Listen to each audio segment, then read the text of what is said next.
जीत fix. यार पढ़ाई में मन नहीं लग रहा। जब भी पढ़ने बैठता हूँ नींद आने लगती है। ऐसे फील होता है जैसे मैं पढ़ाई के बंधन में बंध के अपनी जवानी बेकार कर रहा हूँ। मोबाइल चलाने का मन करता है, चैटिंग करने का मन करता है, दोस्तों के साथ गप्पे लड़ाने का मन करता है। हर पल यही सोचता रहता हूँ कि ये पढ़ाई किसने बनाई। यही सोचता हूँ कि टॉप करने वाले स्टूडेंट कैसे पढ़ते होंगे, वो कैसे ले आते हैं इतने मार्क्स, उनकी मेमोरी इतनी शार्प क्यों होती है, क्यों कोई स्टूडेंट एग्जाम में 99% ले आता है जबकि तुम्हें लगता है कि तुम बहुत पढ़ते हो और फिर भी तुम्हारे मार्क्स बहुत कम आते हैं। ऐसा क्या होता है जो एक टॉपर को तुमसे अलग बनाता है? इसका जवाब मुझे तुमसे चाहिए। ऐसा क्या है जो किसी और के पास है और तेरे पास नहीं है?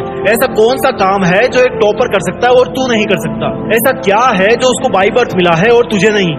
सोचा कभी? डीप से सोचने बैठोगे तो बहुत जवाब मिलेंगे। सबसे पहला तो ये कि तुम में और एक टॉपर में बायोलॉजिकली कोई फर्क नहीं है। तुम्हारे शारीरिक अंग भी उसी तरह से काम करते हैं जैसे उनके करते हैं। तुम्हारी आंखें भी 2 को 2 पढ़ती है और 8 को 8। तुम भी सोते हो और एक टॉपर भी सोता है। तुम भी मोबाइल यूज करते हो और वो भी। उसके पास भी वही सिलेबस है, टाइम है, मौसम है और तुम्हारी ही तरह अंधेरे में ना पढ़ पाने वाली आंखें हैं। तो फिर फर्क किस चीज का है?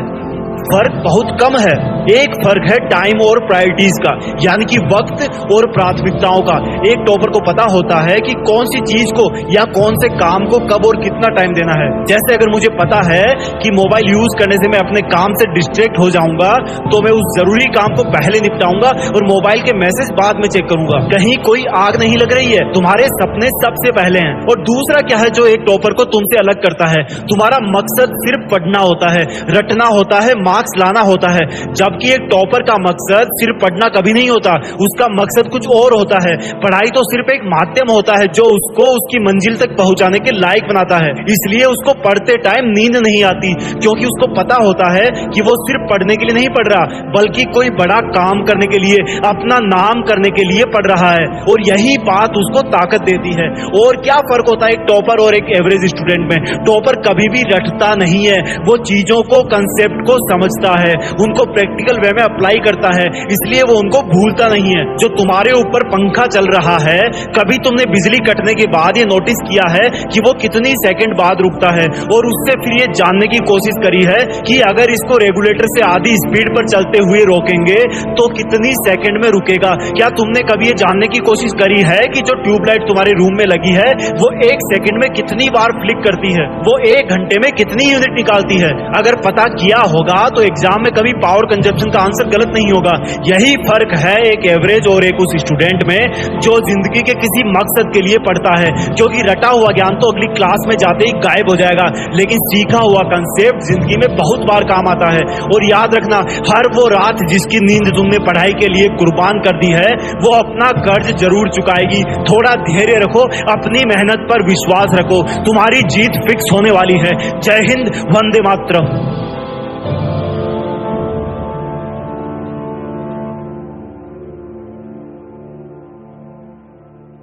अगले 8-10 मिनट में आप 5 ऐसे धमाकेदार रूल्स जानोगे जिनको जानकर आप बदल पाएंगे अपनी हार्ड स्टडी को स्मार्ट स्टडी में। और स्मार्ट स्टडी का मतलब है कि जो पढ़ाई आप 15 घंटे में कर रहे हो वो केवल 3 घंटे में कर पाओगे और बाकी के 12 घंटे आपके हैं। आप कुछ भी करो उनमें, एकदम फ्री हो, घूमो फिरो, कुछ भी करो। बस 2 ही शर्त है उसकी कि अगले 8-10 मिनट तक इस वीडियो का 1 सेकंड भी मत छोड़ना। लाइक शेयर का मन करे तो करना, नहीं तो मत करना। लेकिन इसको जितना जल्दी देखोगे लास्ट तक उतना ही आपका आगे जाकर के टाइम बचेगा। और दूसरी शर्त यह है कि ये जो स्मार्ट स्टडी है ना वो आपको आज से ही शुरू करना है। तो विदाउट वेस्टिंग टाइम सीधा आते हैं टॉपिक पे। और हाँ, जिनके पास 8-10 मिनट में नहीं है ना इस वीडियो को देखने की, मैं मान के चलता हूँ कि वो लोग हार्ड में बिलीव करते हैं, स्मार्ट में नहीं। जो हो सकता है उनके लिए सही हो, लेकिन मेरे भाई आज की डेट में जो कंपटीशन लेवल है, आपको जरूरत है एक हार्ड वर्कर की बजाय स्मार्ट वर्कर बनने की। आपको कब क्या पढ़ना है, कैसे पढ़ना है, कितना पढ़ना है, सारी की सारी बातें आपकी इसी वीडियो में कवर हो जाएगी। आपको एलियन बन के घूमने की जरूरत नहीं है, दूसरा वीडियो देखने की जरूरत नहीं है। वीडियो फिनिश करो और जाके पढ़ाई करो, क्योंकि आप सीखने वाले हो how to study smart. Rule number 1, don't read by time table, read by mood. पहला रूल ये है कि टाइम टेबल से नहीं बल्कि मूड के हिसाब से सब्जेक्ट चूज करके पढ़ाई करो। आपने मान लो टाइम टेबल बना रखा है, उसके साथ क्या प्रॉब्लम है कि जैसे ही आपका किसी सब्जेक्ट पे एक्स्ट्रा लोड बढ़ने लगता है आपका टाइम टेबल डिस्टर्ब होने लगता है, या हो सकता है रोज एक ही टाइम टेबल पढ़ के आप बोर हो जाओ। मान लो टाइम टेबल के हिसाब से आपने अपने सामने मैथ की बुक खोल के रखी है। अब अगर आपका दिमाग काम नहीं कर रहा उसमें, तो आपके पास में 2 ऑप्शन है। या तो बुक को बंद करो भाई, थोड़ा घूम लो फिर लो बाहर जाके, किसी शांत जगह पे जाके बैठो और वापस आके फिर पढ़ने की कोशिश करो। दूसरा ऑप्शन यह है कि ये देखो, मैथ में अगर दिमाग आपका नहीं काम कर रहा तो साइंस में काम करेगा। अच्छा साइंस में नहीं करेगा तो क्या इंग्लिश में करेगा? अच्छा इंग्लिश में भी नहीं करेगा तो क्या अभी सोशल साइंस पढ़ोगे? कहने का मतलब है कि टाइम टेबल से ज्यादा आपका मूड मायने रखता है। आपको अपनी सेल्फ अंडरस्टैंडिंग होनी चाहिए, क्योंकि हर टाइम हर सब्जेक्ट को पढ़ने का मन नहीं करता यार। अच्छा बट इसका मतलब ये नहीं है कि आप फिर उस मुश्किल सब्जेक्ट को कभी पढ़ो ही ना। उसको कैसे पढ़ना है वो इस वीडियो के लास्ट तक आपको मैं बता दूंगा।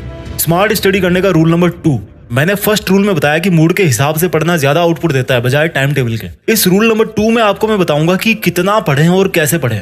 अब देखो, मान लो आपने लगातार 10 घंटे पढ़ाई कर ली, जैसा कि हम सब लोग करते हैं। एक बार किताब लेके बैठ गए तो 2 घंटे 3 घंटे 5 घंटे सोचते हैं कि यार हम पढ़ाई कर रहे हैं, खूब कर रहे हैं, 10 घंटे पढ़ लिए, 15 घंटे पढ़ लिए। दोस्तों दुनिया में बहुत तरह के रिसर्च होते रहते हैं दिमाग के ऊपर। रिसर्च बताते हैं कि जो हमारा दिमाग का कंसंट्रेशन पावर होता है, अगर आपको उसको बेहतर तरीके से यूज करना है तो वो ज्यादा देर तक नहीं टिकता। अलग अलग सर्वे अलग अलग बताते हैं, लेकिन मैं मान के चलता हूं कि आप शुरुआती 30 मिनट तक अच्छा फोकस कर पाओगे। तो अब आप लगातार 10 घंटे पढ़ रहे हो तो जो आपके दिमाग की पावर है वो तो भैया पहले आधे घंटे में खत्म हो गई। उसके बाद तो बस आप टाइम को खींच रहे हो। तो लगातार बिना रुके पढ़ने का कोई मीनिंग नहीं निकलता मेरे दोस्त। मैं आपको स्मार्ट स्टडी करना बता रहा हूँ। आपको क्या करना है, ज्यादा इफेक्टिवली पढ़ने के लिए आप छोटे छोटे स्पैन बना के पढ़ाई करो। छोटे स्पैन का मतलब है कि 25 मिनट पढ़ो, 5 मिनट टहल के आओ, फिर 25 मिनट पढ़ो, 5 मिनट चाय पी के आओ, फिर 25 मिनट पढ़ो, 5 मिनट जाके पानी पी के आओ। ऐसा करने से क्या होगा कि जो आपका दिमाग थक रहा है 25 मिनट में, वो 5 मिनट में वापस रिचार्ज हो जाएगा और आप अगली 25 मिनट के लिए फिर से ठीक से फोकस कर पाओगे। यानी कि आपका दिमाग थोड़ा सा डिस्चार्ज हुआ, फिर आपने उसको 5 मिनट में चार्ज कर लिया। वही अगर आप किसी बैटरी को 8 घंटे लगातार काम में लेकर के पूरा डिस्चार्ज कर दोगे तो वो भैया 5 मिनट में चार्ज नहीं होने वाली। आप 1 घंटा 10 घंटे 20 घंटे पढ़ लो, अगले दिन क्या होगा आपका? इसका असर पड़ेगा आपकी अगली पढ़ाई के सेशन पे। लेकिन अगर आपने 25-5 के रूल के हिसाब से 8 घंटे पढ़ाई की तो हर 1 घंटे में आपको 10 मिनट का रेस्ट मिल गया, 10 मिनट आप रिचार्ज हो गए। तो 8 घंटे में आपको 1 घंटे 20 मिनट का रेस्ट मिल गया, आपके दिमाग को रेस्ट मिल गया, या कह लो कि वो वापस साथ में चार्ज होता जा रहा है। 25-5 के बाद में आते हैं स्मार्ट स्टडी रूल नंबर 3 पे। अब आपने क्या किया, 25-5 के हिसाब से पढ़ाई करना चालू कर दी। अब आपके दिन का जो लास्ट वाला 25 मिनट का स्पैन है ना, उसमें आपको पढ़ना नहीं है, आपको 2 काम करने हैं और उन दोनों कामों में आपको बहुत ज्यादा मजा आने वाला है। पहला काम तो ये कि आज आपने जो पढ़ाई करी है तो उसका टारगेट पूरा हुआ कि नहीं हुआ, और उसी बेस पे आपको कल क्या पढ़ना है, कितना पढ़ना है, कल का जो स्टडी प्लान है वो आज ही बना लेना है कि कल मुझे इतने चैप्टर कवर करने हैं, या फिर मेरा कोई दूसरा काम है। जैसे मान लो आपको मार्केट जाना है तो आपको कोशिश ये करनी है कि आपका जो पढ़ाई का प्लान है वो मार्केट जाने से पहले ही कंप्लीट हो जाना चाहिए, या कह लो कि शाम तक या दोपहर तक आप अपना टारगेट पूरा करो और उसके बाद में दोपहर बाद या शाम को जाकर के मार्केट में काम करो, अगर बाद में कर सकते हो तो। क्योंकि मार्केट में तो इतना दिमाग लगाने की जरूरत है नहीं यार आपको। तो दिन के लास्ट के जो 25 मिनट वाले स्पैन में पहला काम तो आपको ये करना है कि आज की जो प्रोग्रेस हुई है उसके हिसाब से कल का प्लान एडवांस पे बना लो, ताकि आपको सुबह उठते ही पढ़ाई पे लग जाना है, एलियन की तरह इधर उधर नहीं घूमना। दूसरा काम आपको क्या करना है, लास्ट के 25 मिनट वाले स्पैन में अपने आप को इनाम दो। अब ये इनाम कैसे दोगे यार अपने को? मान लो आपने कोई मूवी देख ली, या चले गए गोलगप्पे खा के आ गए, या दोस्तों के साथ गॉसिप कर ली, जिसमें आपको मजा आ रहा है, जिसमें आप डेली अपना टाइम वेस्ट करते हो, जिसमें आपको मजा आता है, उसको आपने उस लास्ट वाले स्पैन में किया, तो वो आपका एक तरह से रिवॉर्ड हो गया। हमारा जो दिमाग है ना वो एक बच्चा है यार, और जैसे कोई बच्चा काम कर देता है तो उसको क्या देते हैं बदले में? चॉकलेट देते हैं। तो उसी तरह से उसको ट्रीट करना है। समझ गए मेरी बात? सेल्फ रिवॉर्ड और प्लानिंग करनी है आपको लास्ट वाले 25 मिनट के स्पैन में। रूल नंबर 4, मैंने आपको रूल नंबर 1 में बोला था कि मुश्किल सब्जेक्ट को कैसे पढ़ना है, वो मैं आपको इस वीडियो के लास्ट तक जरूर बता दूंगा। तो वही मैं आपको रूल नंबर 4 में बताने जा रहा हूँ। रूल नंबर 4 है कि आप तब तक किसी सब्जेक्ट में परफेक्ट नहीं बन पाओगे जब तक उस सब्जेक्ट को आप अपने लिए सिंपल नहीं बनाओगे। एक स्मार्ट स्टूडेंट वो होता है जो मुश्किल से मुश्किल टॉपिक को भी सिंपल से सिंपल वर्ड्स में समझा सके। जिस दिन आप में ये क्वालिटी आ जाए, समझ जाना कि आप उस सब्जेक्ट के मास्टर बन गए हो, आप स्मार्ट हो, इंटेलिजेंट बन गए हो। इंटेलिजेंस का मतलब होता है कि चीजों को सिंपल बनाना। जैसे मान लो कोई बहुत बड़ा साइंटिस्ट है, उसने एक ऐसी मशीन बना दी जो बहुत काम करती है, बटन दबाते ही कोबरा निकल के आता है, लेकिन उसको यार यूज करना मुश्किल है। तो इस इंटेलिजेंस में क्या मजा आया? अब वही साइंटिस्ट अगर उस हाईली कॉम्प्लिकेटेड मशीन को यूज करना बहुत आसान कर दे कि भाई कोई भी बंदा आएगा 5 मिनट में उसको सीख जाएगा, बटन दबाते डायनासोर निकाल लेगा वहां से, तो इसको बोलेंगे the real intelligence with real smartness. अब भैया पढ़ाई को कैसे आसान बनाए ताकि हम स्मार्ट और इंटेलिजेंट बन सके? तो देखो, टॉपिक्स को सिंपल बनाने के लिए आपको फैक्ट्स और कंसेप्ट समझनी पड़ेगी। अब फैक्ट क्या होता है, कंसेप्ट क्या होती है?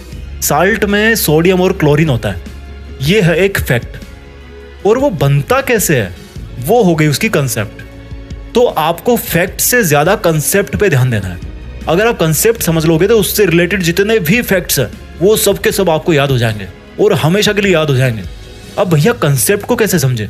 देखो, कंसेप्ट समझने के लिए डायग्राम समझना बहुत जरूरी है। अगर आप फिजिक्स पढ़ रहे हो, केमिस्ट्री पढ़ रहे हो, मैथ पढ़ रहे हो, तो आपको डायग्राम अच्छी तरह से समझ में आने चाहिए। और अगर डायग्राम नहीं भी है आपकी कंसेप्ट में, तो खुद आपको अपने दिमाग में पिक्चर बनाना है।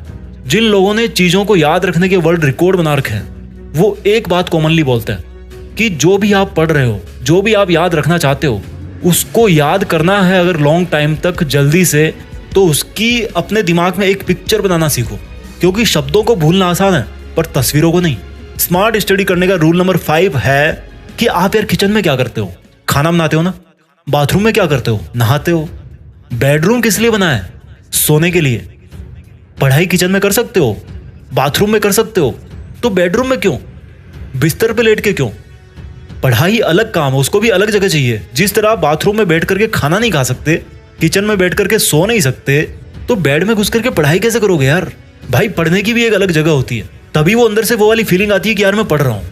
जिस तरह से किचन में जाते ही खाने का मन करता है, टॉयलेट में जाते ही फ्रेश होने का मन करता है, उसी तरह से स्टडी प्लेस पर जाते ही आपका पढ़ने का मन करेगा।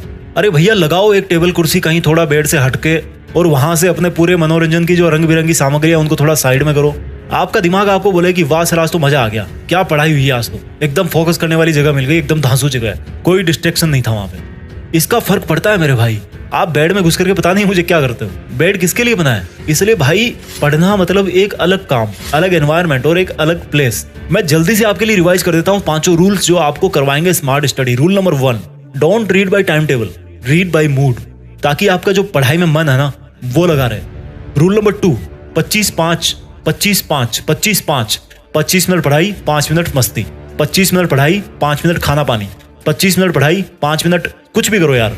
Rule number 3, plan and party. दिन का जो लास्ट 25 मिनट वाला जो स्लेब है ना, उसमें अगले दिन की क्या पढ़ाई करनी है आपको, उसका प्लान आज ही करना है। आज कितनी आपने पढ़ाई करी, क्यों नहीं कर पाए, वो सब चीजें आपको एनालाइज करनी है, ताकि आप कल उनको रिमूव कर सको। और जिस दिन उस डे वाला पढ़ाई का प्लान कंप्लीट हो जाए, टारगेट पूरा हो जाए, तो भैया थोड़े मजे भी कर लो। और जिस दिन पढ़ाई पूरी ना कर पाओ, तो उस दिन भी थोड़ी मस्ती कर लो यार, क्या बिगड़ता है? वैसे भी बिना पढ़ाई करे तो करते आ ही रहे हो, अभी तो कोशिश तो कर रहे हो कम से कम। रूल नंबर 4 है स्मार्ट स्टडी करने का, कि चीजों को सिंपल बनाने के लिए पढ़ो।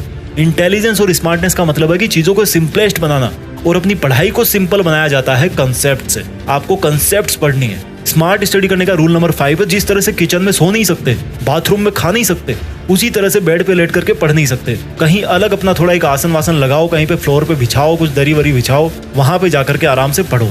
इन 5 रूल्स के अलावा और कोई ऐसा तरीका है जो आप मेरे साथ में शेयर करना चाहते हैं, तो उसको नीचे कमेंट्स में जरूर लिख के बताना। क्योंकि मैं आपके कमेंट्स का रिप्लाई कर पाऊं या ना कर पाऊं, लेकिन आपके जो कमेंट्स हैं उनको सबको पढ़ने की कोशिश जरूर करता हूं। तो शेयर करना इस वीडियो को उस बंदे के साथ, उस अपने फैमिली मेंबर के साथ जो 10 घंटे, 15 घंटे, 20 घंटे पढ़ रहा है, लेकिन उसको आउटपुट नहीं मिल रहा है, क्योंकि वो हार्ड वर्क कर रहा है, स्मार्ट वर्क नहीं कर रहा। और भैया, कुछ बड़ा सोचो, बड़ा करो। देश में अपना नहीं, बल्कि दुनिया में देश का नाम करो। जय हिंद, वंदे मातरम।